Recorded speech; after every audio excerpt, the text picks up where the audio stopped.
What's going on, y'all? Welcome to another Friday night's live interactive sports talk. It's the Play Color Sports Talk Show presented by Sideline Sports Network. I'm one Let's half go. of the dynamic duo, Stephen Box, aka Mr. Unshakable, and I'm joined as always by my co-host, the one and the only. That would be your boy Cool McCain, aka the average sports guy. Let's get it. And man, I feel like there's a name between the two of us, something that we go by.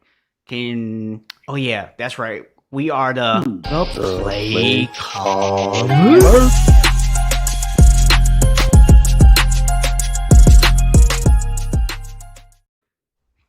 Yes, sir. Now I'm hyped, man. I'm ready to go for a fantastic night, man. We got a great show. We're going to go over the NFC and AFC North divisions, which means Yes, that we sir. are officially about to go over halfway through the NFL in terms of our preview here. So, ready to jump on into this. So, before we jump into those previews, do you have any other stories that you want to talk about from this week, or do you want to save those for the end of the show? Man, let's get this thing popping. We got 8 teams to talk about. You know what I'm saying? Let's make it happen. Love it, man. Love it. Let's do this. So let's start off in the NFC. And let's talk about the NFC North. So, you know how we do. We're going to start with the team that finished in first place last year and go down to the team that finished in last place. So that means that we are starting with the Green Bay Packers. So, Yep. first of all, let me just go ahead and get this out the way, okay? I think that this is the team who's going to repeat as the champs of this division again this year. It doesn't mean they're perfect, but I think they're going to repeat as champs. Well, I mean, I can start off by saying this. Aaron Rodgers is their quarterback. You look at the quarterbacks of the other 3 teams, and it's clear to me who's going to be the quarterback. And that's the the best quarterback in the division who's going to win. Clearly, it's going to be Green Bay. Yeah, I mean, honestly, man, this is a situation where I look at Aaron Rodgers, and a lot of people want to know, is Aaron Rodgers a distraction? Is all this stuff going on with Aaron Rodgers going to cause a problem for the Green Bay Packers? And the answer is no. Why? Because Aaron Rodgers' problem isn't with his teammates. It's with management. If anything, this might actually endear him to his teammates. His teammates might actually like him more right now than they even did before. So I don't think it's going to impact them on the field. Well, the other thing is some of the other teammates have problems with management as well. Yeah. You know what I'm saying? Devontae Adams won't sign an extension. Yeah. Right? So, I mean, he's clearly not the only person that has had a problem or currently has a problem with management. So I don't think that's going to be a distraction at all. Yeah. I mean, look, I'm not putting these two guys in the same conversation, but did anybody on the Bulls have a problem with Michael Jordan when he was beefing with Jerry Krause? Nope. No, sir. Sure didn't. So same exact situation, man. So I think because the issue is with management, I don't see it being a distraction. Now, when I look at this team offensively, the biggest concern they have, in my opinion, is the offensive line. There's some health issues up there. It wasn't like a really great offensive line last year. But you've got Aaron Rodgers, who can kind of make up for some of that. You've got one of the best receivers in the game in Devontae Adams, right? Yes, sir. You actually went and added Amari Rodgers in the 3rd round this year. You've got some nice running backs with Aaron Jones and A.J. Dillon. So you've got a nice little 1-2 punch at running back. You got good receivers, and you have a Hall of Fame quarterback. Offensively, they're going to be fine. Randall Cobb is back, baby. I didn't forget. But yeah, man. So offensively, they're going to be fine. There's no problem with this team offensively, right? Now, let's talk about what is going to be a problem. I mean, well, when I say there's no problem, I mean, assuming that they can overcome the issues with the offensive line, they should be fine. Yeah, I dig it. Yeah. Yeah. But where they are going to be a problem is on that defense. In fact, there's only one team in this division that I actually think plays defense. Oh well, just lost my my co-host there. I guess he'll be back here in just a minute. I know he's traveling today, so he might be dealing with some internet issues. But yeah, when I look at this Packers defense, this is a team who last year was actually worse than their statistics would suggest to you. Let me add my co-host back in here. I was just saying that this is a Packers team that their defense was actually worse last year than they looked. And the reason I said that is they played a very ball controlled offense.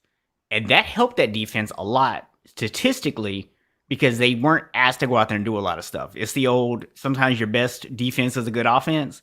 That was the Green Bay Packers in 2020 because this defense is not that great. Yeah, man, you definitely hit it on the head with their defense. They have some good pieces, but overall, it definitely needs some work. I know they did try to adjust some issues in the draft and free agency, but this is definitely going to be another year where they're going to need ball control more. They're going to need some of those quick strikes from Aaron Rodgers, and they're going to need to have the guys that are going to step up on the defensive side of the ball and make plays. They're going to have to cover up some guys, but I mean, it's kind of what every team is going through, right? If you don't have a young quarterback or you don't have like a journeyman guy who you can sign for a reasonable rate and then put the right pieces around him, it's hard to pay the offense and the defense. When these quarterbacks are getting these monster contracts, there is a salary cap. So you're killing other positions and other opportunities. So unless you're going to go to the NBA model where people are going to start saying, hey, I want to win enough to be like, okay, I'll go here and take less money, which we're not seeing a lot in the NFL. This is what you're going to have unless you just get lucky and hit in the draft. Yeah. And it's interesting you bring that up, man, because I'm going to comment on that real quick. So one thing that we don't really talk about, the NBA, obviously, you have very small rosters. You have like 15, 16 guys on a roster, right? So when you're talking NBA and you've only got really 2 or 3 guys that are getting paid like stars. So it's not uncommon for guys that play just a somewhat important role to make 15 mil. Okay. Yet here we are talking about some of the best players in the NFL might be lucky to make that. So pretty much unless you're a quarterback, a left tackle, or a corner, or an elite pass rusher, you're not or apparently a linebacker now. Yeah, but you're probably not making 25, 30 million a year. So, right. It's a little bit more. We'll say it's a little tougher for NFL players to get paid like that and then still be able to have other people. If they want to take a pay cut to base the team better, they're really discounting themselves in comparison to what some other sports might get paid. Agreed. So with that being said, man, the defense is obviously going to be an issue, and where I think that becomes a bigger issue for the Packers is not within this division. Definitely not. It becomes an issue for them when they get to the playoffs. Yep. That's when this defense and that offensive line are going to become potential liabilities for the Green Bay Packers. But winning the division and getting into the playoffs, they're good. Truthfully, it's not even really going to be the playoffs. It's going to be when they have that matchup with Tampa Bay that's going to happen, more than likely, unless somebody just comes out and snaps.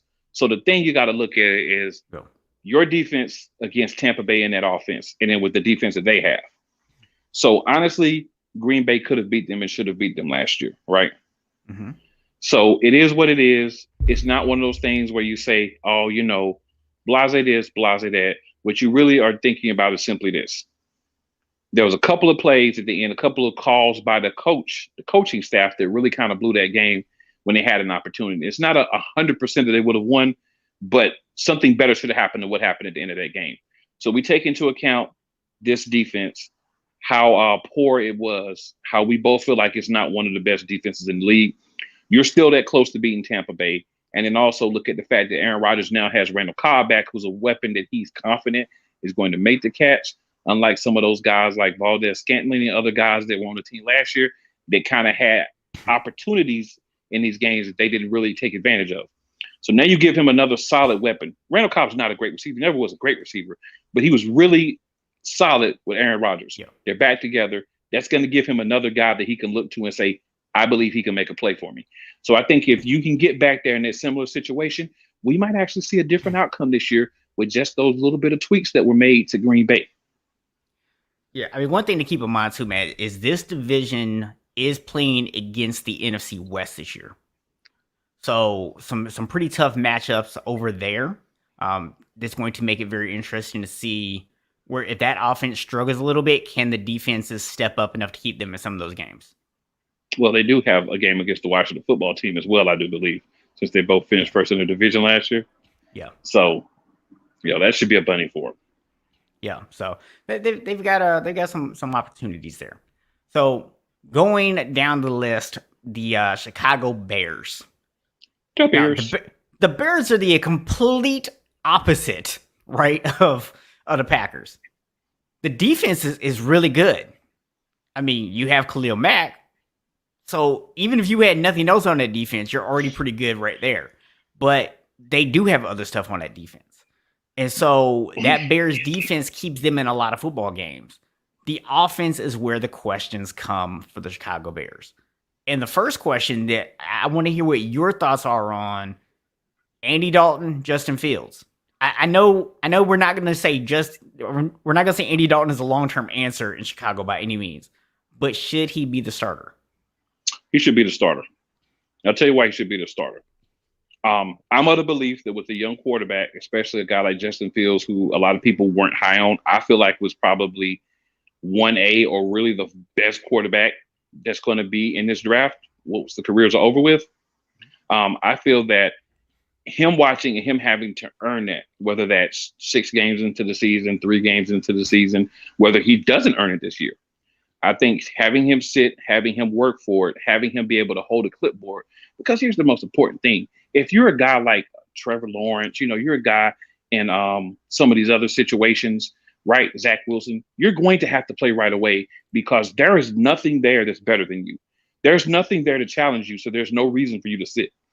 But Andy Dalton's not a great quarterback, but he's solid, right? He's not a piece of trash. He's not a great quarterback by any means. He's probably 20 or below, but he's solid. He understands the NFL game. He understands the speed. He knows how to play.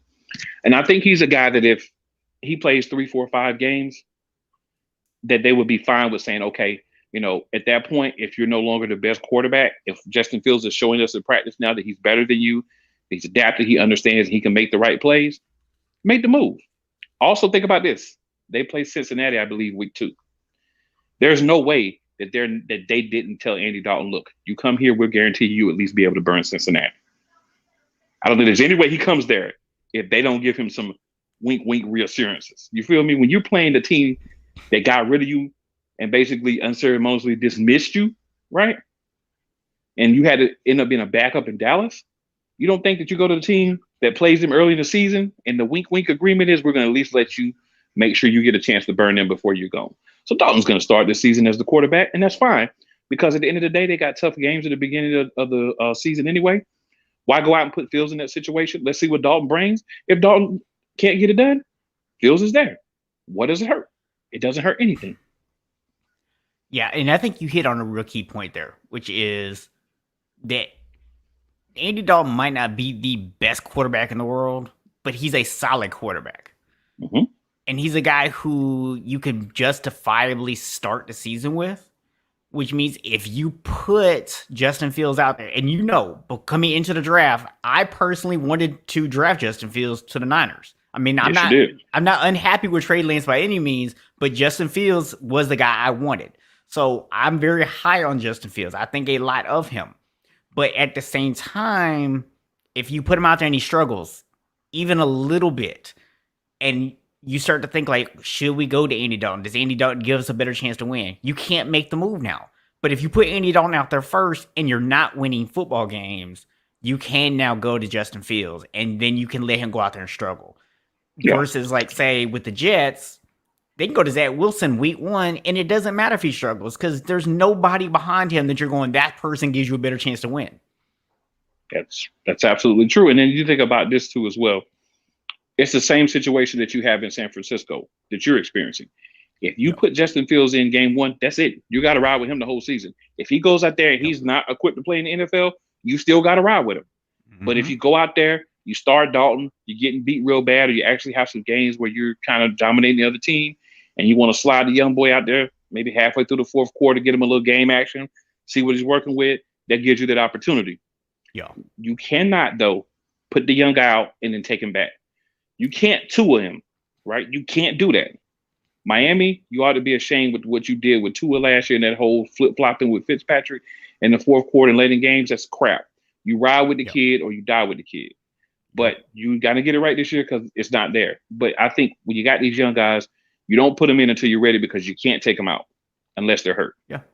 And I think Tua is a great example of that because we saw it last year where, honestly, the Dolphins should have never gone to Tua. Never. Because he wasn't ready. And, they did the right thing this year by coming out and saying, you know what, we're going to go ahead and move on from Ryan Fitzpatrick. We're committing to Tua. But because of what you did last year, what happened all offseason? You were going to trade Tua for Deshaun Watson. You were going to trade Tua for this person. You were going to trade Tua to move up and get somebody in the draft. Tua was on a trade block for the entire offseason. Yes, it was. And so we got Rob Brady over here, and he's agreeing that he's not ready just yet. And who is he referring to? Big Brown Brady? He'll have to let us know, man. I don't know if he's talking about Justin Fields or if he's talking about Tua. So yeah, I'm assuming he's talking about Justin Fields. We'll go with that. We gave Big E something to think about by the emoji on the screen there. Are you pondering what we're pondering, Big E? And Rod did okay, so he did say Fields. Cool. It sometimes takes us a second to get it, Rob. So just make sure you're clear with us, man, because we kind of, sometimes we jump in between, we get it, and we're a little bit ahead of you. So it's all good, though. Get that live delay on the chat just a little bit. So yes, sir. So yeah. So with that being said, man, we'll come back after you go through all four teams. We'll predict where we think they're going to finish in the division. So let's go on to the team that finished third last year, the Minnesota Vikings. And the Minnesota Vikings, to me, are a team offensively that people actually sleep on a little bit. Very much so. People might not realize that statistically, in most categories, the Vikings actually were the third best offense in the NFL last year. Kirk Cousins actually put up really good numbers. Dalvin Cook was an absolute monster. And I'm not going to say the name of the wide receiver who was a rookie last year who did really good because it might send my co-host into a temper tantrum. But they have the weapons on offense. What's that? You can say it. Justin Jefferson? You can say it. I just said it, man. I just said it. So, yeah, when I look at the Vikings offensively, they can hang with anybody in the league. They really are right there with Green Bay. Yeah. But defensively, well, I'm just going to allow their coach to tell you about their defense. He said, quote, unquote, that was the worst defense I've ever coached in my career. So, I mean, what more can you possibly say? When the coach comes out and says, that's the worst defense I ever coached, what can you even say about that? I hope they improve. That's all you could really say about that one, dude. Yeah. That's crazy. Honest, but crazy. Now, to be fair, they did have Daniel Hunter out last year with injury. Mm-hmm. He came back. He's back this year. They're also their nose tackle. I can't remember his name, but he was out last year. He opted out, and he's actually going to be back this year as well. And they also have Anthony Barr, who's going to be back, who was injured last year. So that's 3 starters on the defense that you're getting back. So that should definitely help. That by no means is going to make them a great defense, but it would definitely help them out. And if I'm not mistaken, I believe they added Patrick Peterson at cornerback also. So it'll be interesting to see if he can bounce back. And then they, I know Kendricks was out for a portion of the season, as well. So that would help as well. We're going to ignore Rob's comment. Just going to ignore that. For those of you who might be listening to the audio only, Rob is a Cowboys fan and Cool is an Eagles fan, so they're taking some jabs at each other over the Eagles not drafting Justin Jefferson. So. Oh, but hey, Rob, I do want to thank you and your Cowboys, because without you, we wouldn't have Devontae Smith.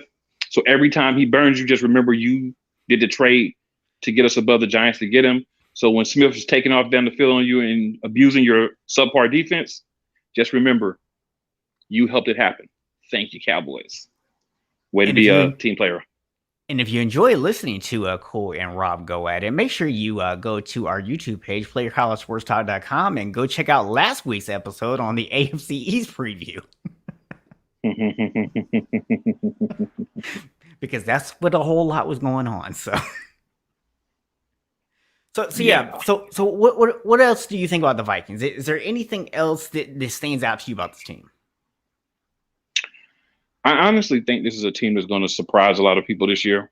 I don't know why I feel that way, but I just feel like they're going to surprise a lot of people, and they're actually going to be the second team in this division and possibly make the playoffs. We'll say possibly. We'll save that for next week, but possibly make the playoffs. Okay. So finally, the Detroit Lions. Do we have any Lions fans in the house? Are y'all loving on Detroit? What's going on?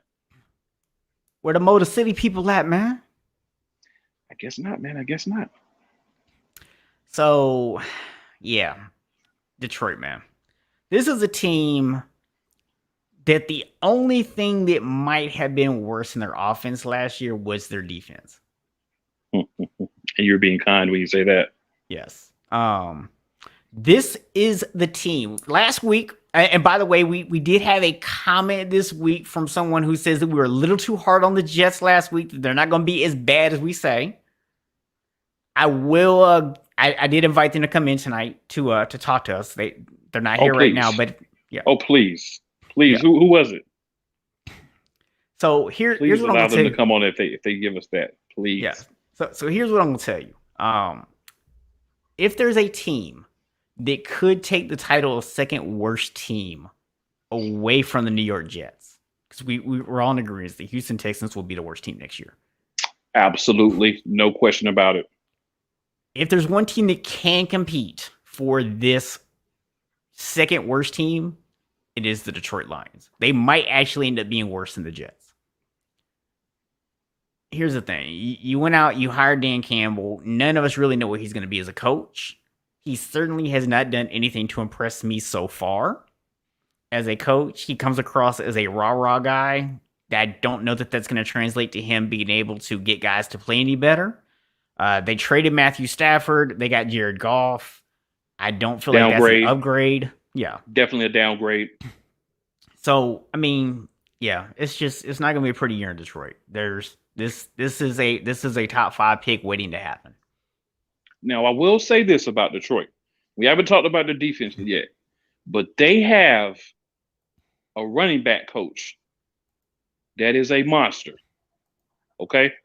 That running game in Detroit, I don't know who they have that's going to solidify themselves, but Deuce Staley. And I'm not just saying this because I'm an Eagles fan. I've actually watched him, listened to him, heard a lot of his interviews when he was with the Eagles and now that he's with the Lions as well. This guy's a head coach in waiting. So he was never going to get the opportunity in Philadelphia, so he had to leave, you know. Yeah. But this guy gets it. He understands offense. He understands the play calling aspects. He understands putting a playbook together, and he understands getting a group of guys motivated and putting them in the right situation to be successful based on their individual play. That's why you saw a lot of times last year where you saw different people depending on the different situation in Philadelphia, because we had a guy that said, okay, we need to pound out right now. Miles Sanders is not a pound back. We'd rather go with Boston Scott pounding because of small size, big frame. Yeah. So he's a guy that's going to do a lot for that particular group. And if they allow him to, he's going to be able to help that offense be a lot better. So I will say that as far as the offense goes. But he is stuck with Jared Goff at quarterback. And that, sir, is disappointing in every scenario. I'm sorry, Rams. I'm sorry, Lions fans.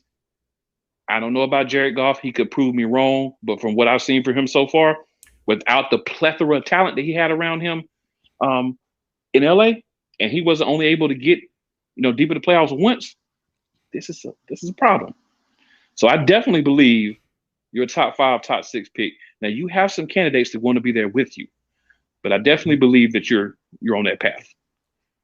Yeah, a running back now, they do have one piece that I really like, which is DeAndre Swift.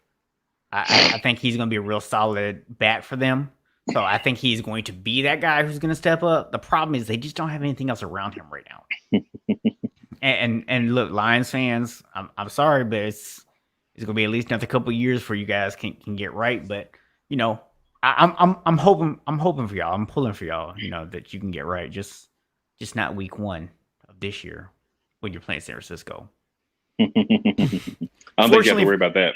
Well, I don't have to worry about that because they have Jared Goff at quarterback, and we've all seen what happens to Jared Goff every time he plays the Niners. So not worried every about time that he plays anybody with any sort of defense. But it's another story for another day.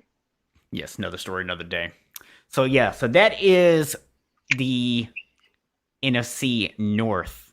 So I'm going to take the Packers to win the division. I'm clearly the only choice.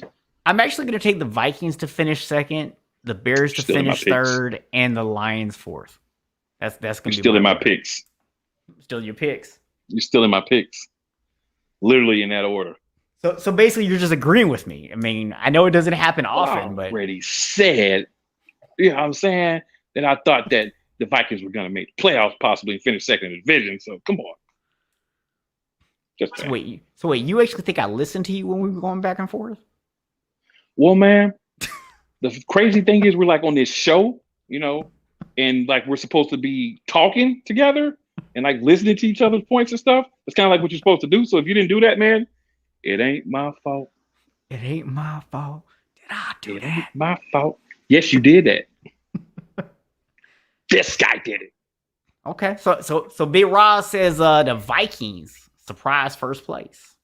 Big Rob, I'm gonna tell you this right here, bro. It's a possibility, but Kirk Cousins, Aaron Rodgers. To quote Stephen A. Smith, which I don't do often, he's a bad man. Bad man. He's a bad man. All right, so y'all can let us know over in the chat if you definitely let us know if you agree with that order or who you think is going to finish. But we're gonna go ahead and flip on over to the AFC, and what I think could be, some people might even argue could be the best, but I'm gonna actually argue this might be the second best division in football, and that's I wonder who you think is going to be the best. Oh, we'll be talking about that. No clue. We'll be talking about that who next he week. Would think would be the best. Yeah, we'll be talking about that next week. The King Homer. I wonder who he thinks is the best division. So for those of you listening to my co-host call me the King Homer, please go back and watch last week's episode entitled AFC East Preview. I spit hot fire facts, you know what I'm saying? If it so happens that those facts help my team be better, man, I mean, it is what it is. You have a very loose interpretation of the word facts. I just want to point that out. Oh, really? Go watch the episode. Y'all will feel me. I'm not talking about the Eagles going to win 14 games and win the Super Bowl, but y'all wait till next week. Oh, I'm talking crazy. Just to let y'all know. King Homer. So, over to the AFC North. Let's go. Last year, first place team was the Pittsburgh Steelers. Now, I'm going to remind everyone of two things. Number one, the Pittsburgh Steelers started 11-0 last year. Mm-hmm.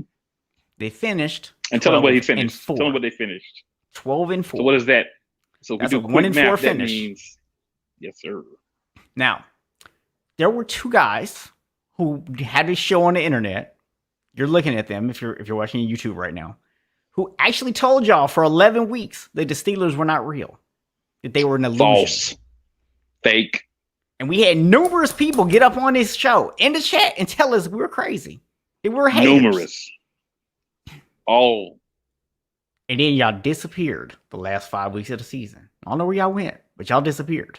Y'all had nothing to say about Pittsburgh. And there's one person he ain't even been back. He hasn't even been back since that 11-0 start. As soon as they lost that first game, we ain't seen him. He's a Steelers fan, so what's that tell you? All I'm gonna put out there is this right here. You watch the teams play. Mm-hmm. You watch the games. If you sit and look at stats and numbers all day, but you don't watch the games, yeah, you bought into the Steelers hype. But if you watch them play, it was a train wreck. It was just waiting to hit the brick wall, and it hit the wall. I'm telling you right now, Roethlisberger, he's not who he was. He's not going to be who he was again. That's no knock on him. That man has had a Hall of Fame career. Mm-hmm. But at this point, he's not Brady. He's not Rodgers. He's not Breeze last year. He's beat up. I don't think he's ever going to get back that toughness, that velocity that he used to have. Nope. You brought back Juju, but you got a receiver that wants out. That was a very productive part of your team last year. Yep. Tight end wise, you need to come holler at your in-state rivals and stop playing, and let's swap that wide receiver and that tight end and get it popping. Because you need a tight end. And y'all need a wide receiver.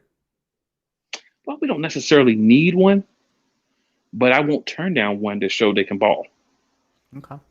So when I look at this Pittsburgh team this year, here's what I'm looking at. Roethlisberger, they're saying he's back healthy and all that stuff. I'm not buying it. I'm not buying. I mean, he might be able to go out there and play okay, but I'm not buying that he's going to go out there and play great. Man, Anthony Davis healthy at this point in his career. Najee Harris, great pickup.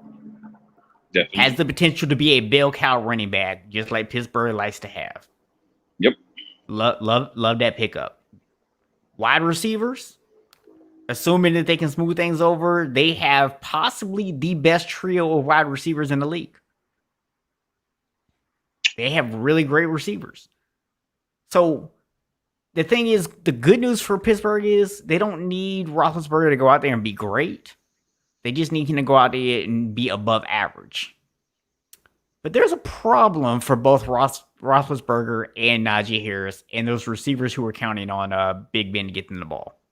There's actually two problems. The first is if Ben can't stay healthy, you're counting on Mason Rudolph or Dwayne Haskins.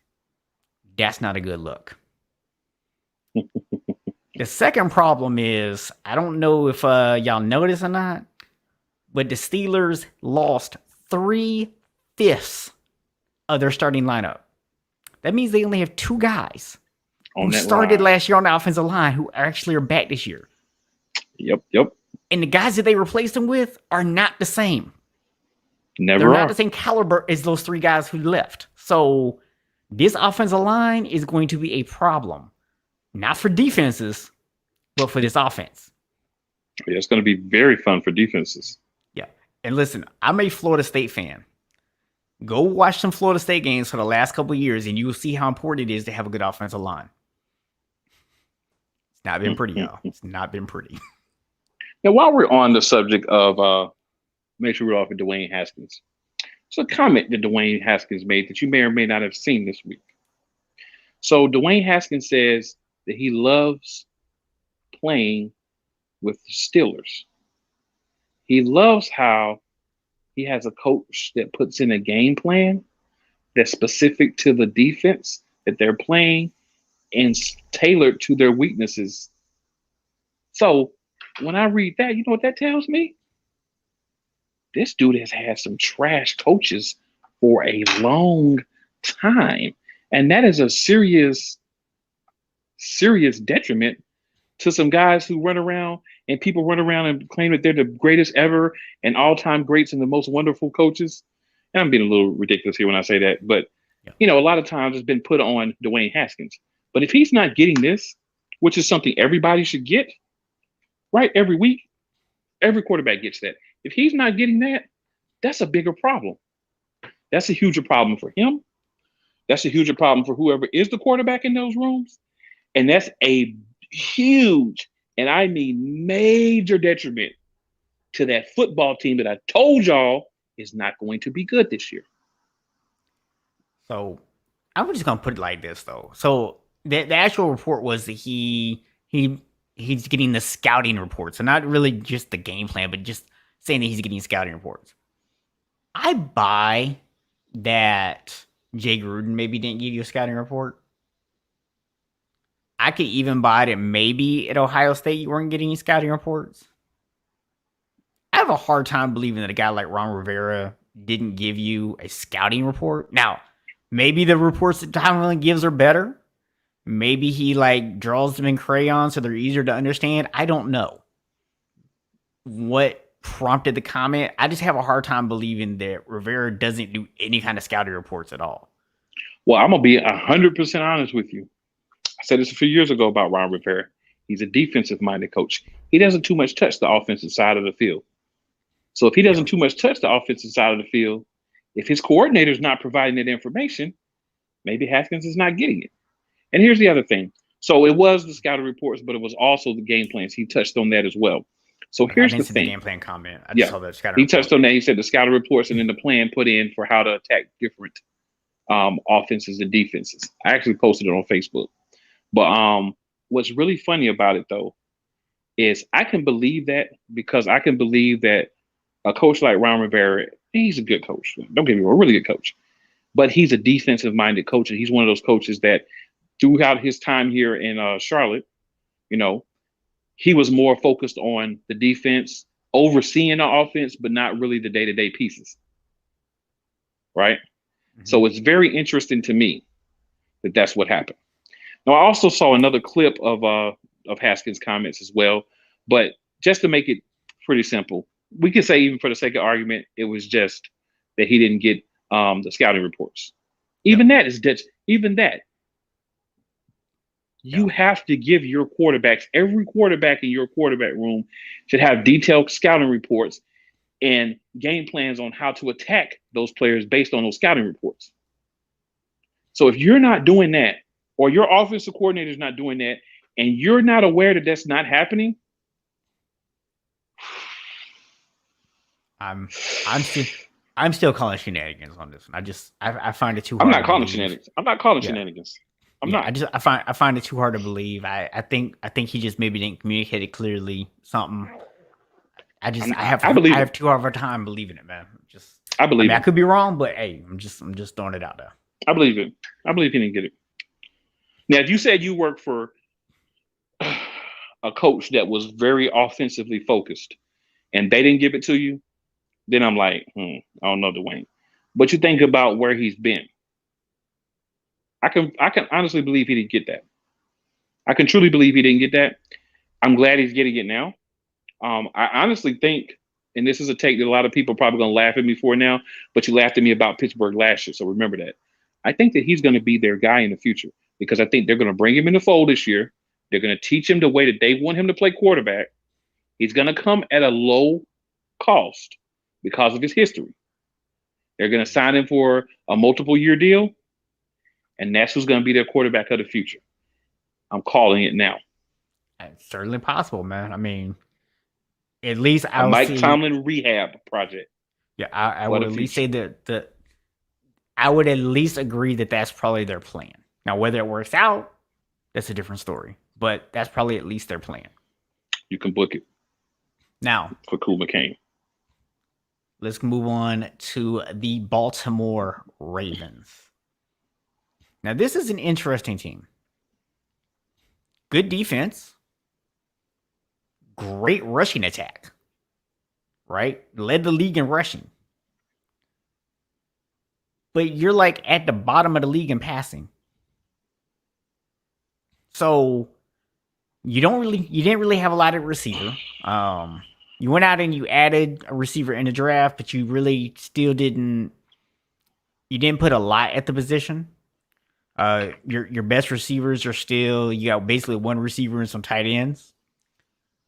So and another young guy. Yeah. Now you got J.K. Dobbins, who, great running back. Lamar obviously. Still got Ingram. Yeah. No, Ingram's gone. Is he gone? Yeah, he's gone. I forget where he went, but he's gone. So okay. Yes, and you got Lamar, who obviously is a dual threat. But to me, Baltimore has to take a step forward in the passing game. And I know I've said it before. I know it's a little bit of sour grapes when I say this, but Greg Roman sucks. I He's never get enough of great. hearing that. Yeah, he is great when it comes to scheming running game. Okay, like he really is. Which we won't rehash my feelings on the Super Bowl that the Niners lost thanks to Greg Roman when he decided not to actually run the football. Like, dude, that's your strength, and you got Frank Gore here in the football. But I digress. Yeah, that's a problem, man. I don't think that Greg Roman has the ability as an offensive coordinator to make this passing game what it needs to be. And until the Baltimore Ravens can effectively pass the football, I think they're going to continue to struggle, especially once they get to the playoffs. Yeah, I'm gonna say this.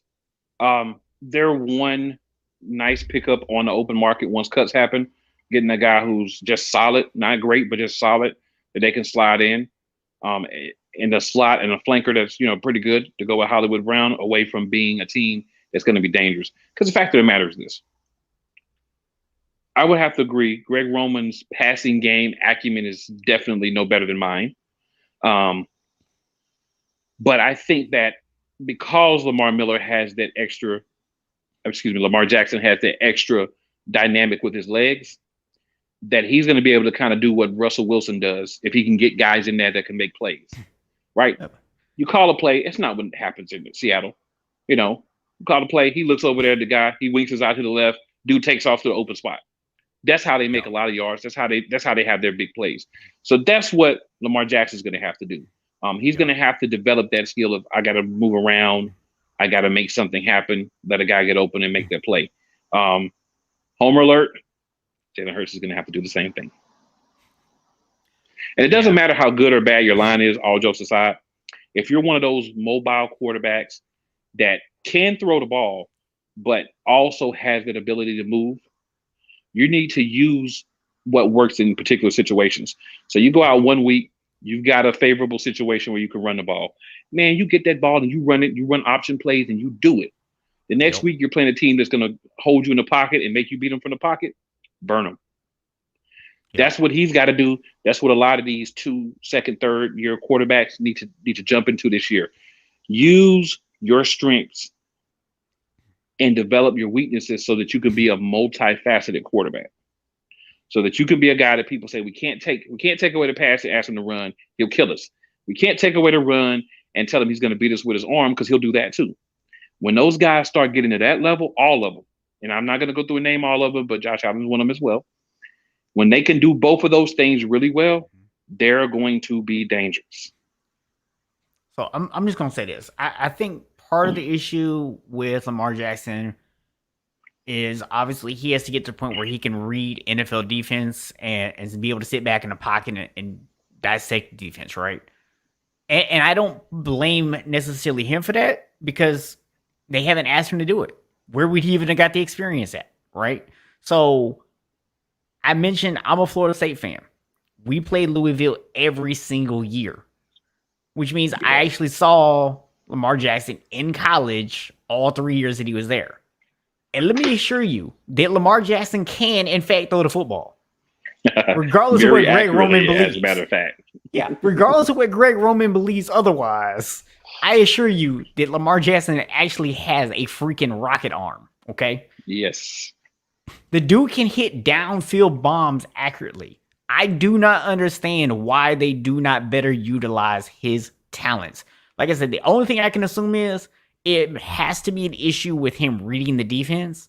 But again, if you're not going out there and allowing him to learn and get the experience doing that, how is he going to learn? How's he going to develop that skill? Yeah, truthfully, I don't even think it's that he can't read the defenses, bro. I think it's just the dude that he has that's calling the plays is a guy that wants to run the ball a billion times. Yeah, run the ball. Yeah. But guess what? You're the quarterback. So this is the thing I said about Wentz when he was our quarterback. I've said about several quarterbacks we've had in other teams. There comes a point where you say, you know what? I can read this defense. I know what they're going to do. Check out of that stupid play call. Get yourself into a play where you can make a play. Because here's the thing. You start checking out of plays, audibling, and what you're audibling into works, nobody's gonna say anything, right? Right. So until you say, you know what, Roman, nah, you gotta take that step. That's another thing that young quarterbacks got to do. You gotta take that step of saying, you know what, you're gonna have to beat us with me saying, I see what y'all trying to do. I'm checking out of it. I'm checking into a play that I like. Let's run this play. Greg Roman, you don't like it, I don't care. They'll get rid of you before they'll get rid of me anyway. Let's go. Right. That's what you got to start doing, man. Yeah. I mean, unless you testicular fortitude. Unless you got a guy like a Sean Payton or Kyle Shanahan calling plays for you, sometimes you gotta step up and be like, hey, look, that's not the right call. I'm gonna do this a little different, coach. Yeah, I say even if you got a Sean Payton or you got a Shanahan, there's sometimes you say, look, man, I understand what you're trying to do, but they're playing this passing game that we're doing. We're gonna run it. Yeah. You know, or they're playing this fake that we've done 5 times and worked out of this formation. This time we're gonna stay in the same formation, but we're gonna check into a quick screen or a little go route for somebody. You know, it's just you in the game. Like I say this all the time in any sport. You're in the game, so you understand more than what's going on than fans, more than what's going on than coaches, because you're out there playing. Yeah. You can see when the cornerback is hanging on the balls of his feet that he's going to rush, or if he's flat-footed, that he's going to drop back in coverage. You can see those things. You can read that. The coaches can't read that from the sideline. So those are things that you got to be in mind yourself. Obviously, you want to talk to your coaches and say, look, man, I'm seeing this pattern. So when I see this, I'm checking out of the play. If that goes against what we're trying to do, I'm checking out of the play. If they're like, no, I'm not going to forget you. I'm going to do it anyway. Because at the end of the day, quarterback's going to last longer than the coach. Let's be real. So do your thing. Don't be scared to do your thing in any situation as long as it makes sense. I feel you. So, man, moving on to the team that finished in 3rd place last year, the Cleveland Browns. Now, the Browns 2 years ago, they won what, like 4 or 5 games, I think it was. It was horrible. Maybe even less than that. Yep. It was a bad season. And that was year when they first got Odell. Everybody talked about how they were going to be great. I told people I gave them like 6 games tops. And coach sucked. People laughed. But you know what? Last year, they got a new coach. 11 wins. Baker looked like he took the next step. This year, you're getting Odell back healthy. Your offensive line actually looks pretty good. You got Jarvis Landry on the other side. You got Chubb in the backfield. You know, like I said, Baker looked like he took a step forward last year. And then that defense nasty.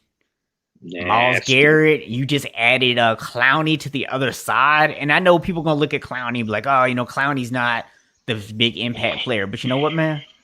Clowney might not put up the sack numbers, but he's a guy who gets consistent pressure on the quarterback. And now he's playing opposite a guy like Myles Garrett. Yeah, that's going to be a good look for him. So this Cleveland defense is going to be scary, and this offense has an opportunity to really put up points. And don't forget, this is a team I'm telling people don't sleep on this year. Don't forget, Kareem Hunt's another back that can get you 1,000 yards and 500 catching. Yeah. So they got a nasty 2-headed monster back there. Yep. Cleveland has everything to win. My only question for them is Odell and Baker. Baker played his best when Odell got hurt. And that's not a knock on Odell because he is a great receiver. But sometimes when you're a younger quarterback, you're trying to get the ball to one guy too much. Mm-hmm. And when that guy's out of the equation, then you start to actually read the defenses. And I think that's what happened with Baker last year. So I'm interested to see one thing about that team. I think the defense is going to be top notch. The running game, they're going to get off because you can't stop both of those guys a whole game. They can wear you down like no other team in the NFL can. What I'm interested to see is if Baker is going to continue to be what he was at the end of last year, or if he's going to regress to the guy that wants to get too many balls to Beckham. Yeah. If that happens, that could set them back a lot. But if that doesn't happen with that defense is on like a Chicago level. Like, y'all don't understand. That is a really good defense. Mm-hmm. Very good. And they are going to be monsters this year. They are going to wreak havoc in their division and every team that they play. I'm not saying they're going to be undefeated. I'm not saying that they're going to win the division, but I am telling you this. Yeah. Just like when you play the football team, But the difference is they have a better offense to go with it as well. You're going to feel like you were in a old school football game when you lead that game if you're on offense on the other team. That's the truth. Yeah. And just a piece of advice for opposing quarterbacks out there. Don't call Myles Garrett out his name. Doesn't matter if you lie about it later or not. Right. So one thing I will say is a little bit of a concern with Cleveland. Obviously, great season last year for the rookie head coach. Can he still come back this year and do it, or is there going to be an adjustment period and defenses be able to kind of figure out a little bit about what he's doing, and maybe that might cause a step back for the offense? That's really my only question mark. But honestly, I'm kind of nitpicking to get that one because it's not a huge concern. But it's just that's kind of my only question. It's definitely some nitpicking there, sir. And man, sometimes teams make you work a little hard for it, bro. Sometimes they just make you work a little hard for it. Well, the next one shouldn't make you work too hard. No, this next team's not gonna make me work too hard to find some flaws at all. The Cincinnati Bengals. So I know we talked about this during our live draft episode. I still think it was a mistake to draft Jamar Chase. And now with the allegations coming out against him by hitting his girlfriend, it looks like an even worse his pregnant girlfriend. It looks like an even worse decision. But even that aside, I just don't think this was the right decision. I understood what you were trying to do. You're going out, you're getting a guy that you think is the top receiver in the draft. He just happened to actually be the wide receiver of your quarterback in college. So they already would have a chemistry and a connection there. I get all that. But your quarterback is walking around in a freaking brace from a knee injury he had last year because you have no offensive line. And yet you passed up on a top tier offensive tackle. This is why your organization has sucked for so long. Bottom line, decisions like that. So I said this during the draft, and I continue to stand behind this. Well, that did not work out well. Well, this conversation apparently just went sideways. We can hear you though, man. Just why if you want to keep talking while you're trying to get your camera back up right.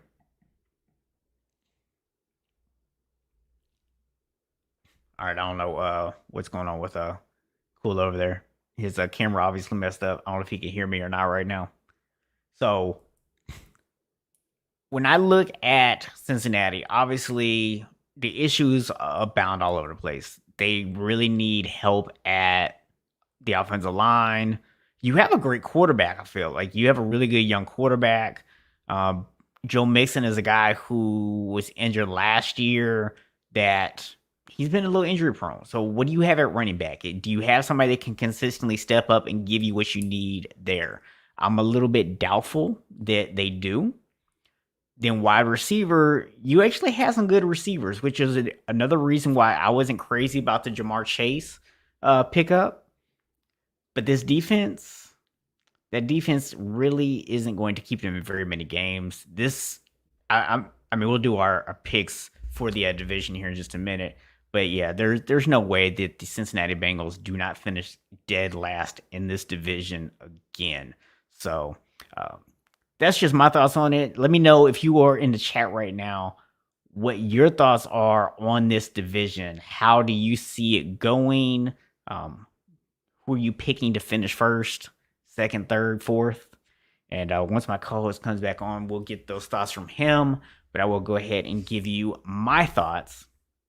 So I am actually picking the Cleveland Browns to finish in first place in this division. So I know that's something that a couple people are picking, but most people are a little bit surprised by. But that's where I'm going to go with the winner. I'm actually going to put Baltimore second. And I think both of those teams make the playoffs. So just to throw that out there. Pittsburgh, I think that offensive line is pretty banged up. They're going to finish third. Pittsburgh may get lucky and limp into the playoffs, depending on if they can get at least a little bit of protection for Ben and he can stay healthy. And then I've got the Cincinnati Bengals finishing dead last in the division. So those are my picks for the AFC North. And just in case you did not tune in earlier and you missed it, we both agreed that the NFC is going to be the Packers, the Vikings, the Bears, and then followed by the Lions. So let me know in the chat what your thoughts are on those. And how are you picking these two divisions, the AFC and the NFC North, to finish up? And I see my co-host is still not back on. He might have had to do a full phone restart. So we will hang out for just a few minutes here and give him a chance to come back on. So that way he can give you his AFC North picks. I don't want to deprive him of that opportunity since we do still have a couple of minutes left in the show. I'm checking out to see if anybody's commenting on the chat over here in terms of y'all's predictions for this. So while I'm waiting on him to come back on, I will go ahead and quickly address another big story that's going on right now, which is the outbreak that's happening in the Tennessee Titans locker room right now with COVID and the impact that this is going to potentially have on the NFL this coming up season. So for those of you who do not know, the Titans have had, I think, 9 confirmed players actually test positive for COVID, including some coaching staff, which includes their head coach, Mike Vrabel. He's actually been away from the team for a little bit now. And the thing is, at least Tannehill, I don't know about the other guys. I know Tannehill, they said he is fully vaccinated, and yet he tested positive. And so a lot of the issues that the players are having right now is like, hey, we're fully vaccinated. I think they said it was like 97% of players and 99% of coaches in the league are fully vaccinated at this point. So we are seeing some positives. They've been pretty low numbers. We're actually seeing about 7 times more infections in unvaccinated players than we're seeing in vaccinated players. But the catch-22 of this is the NFL right now is considering, do they want to go back to mask mandates for everybody, vaccinated or not? And they're fining people for not having masks. They're forcing people to stay home. And so the question becomes, what is this going to really look like this season? Because the NFL has already made it clear. They're trying not to cancel games. They've sold a lot of season tickets. They don't want to give up that money. They're going to have people in, even if the numbers start to spike up. They're still trying to have the numbers in. So it's going to be interesting to see what happens with this. They made this big push to get as many players and coaches vaccinated as possible. The vaccination numbers are really high. You're still going to have some positives, but those positives are mostly people who have either asymptomatic or have very mild symptoms. So I'm curious to see what some other people think about this. Is this something that you think the NFL needs to kind of loosen up the restrictions a little bit in terms of what they're requiring, in terms of the testing? Because the NFL actually wants to go further with it. Right now, they're requiring every 2 weeks to actually get on, but they are also